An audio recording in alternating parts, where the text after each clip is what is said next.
At 4:15, we got Northern Illinois, who's 1-1. Traveling to Mississippi State, who's 3-0. Mississippi State favored by 21.5 points on the SEC Network.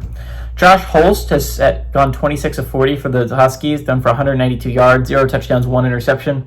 Chavon Wright has had 38 carries for 167 yards and a touchdown, and De'Ari Rogers has had 10 catches for 89 yards.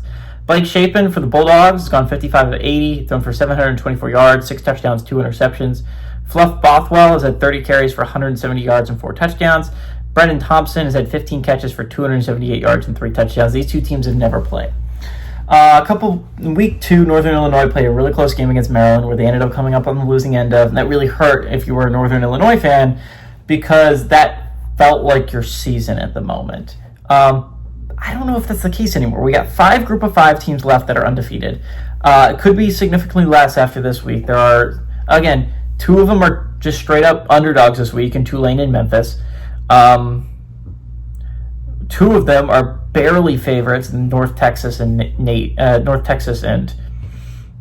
UNLV, which leaves only Navy as the team that could be only Navy that's undefeated after this week. It's like realistically possible.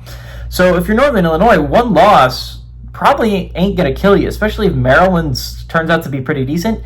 But that being said, you do need a Power 4 win, and going on the road and beating Mississippi State, that would do it. That would do it if you're a Huskies fan. That could put you back in that conversation that you were in last year for a little bit.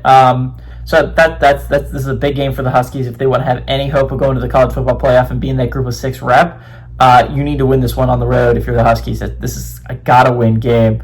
For Mississippi State, this is a gotta-win game just because if you want to go bowling, you have to win this game. They have every team that they play down the stretch is ranked except for 3, including this one, right? So you need to go 3-0 against unranked if you want to go bowling if you're the Bulldogs. Again, that's not even taking the college football playoff into consideration, which again can absolutely set your sights there. I think everyone that's still around, it has their sights there.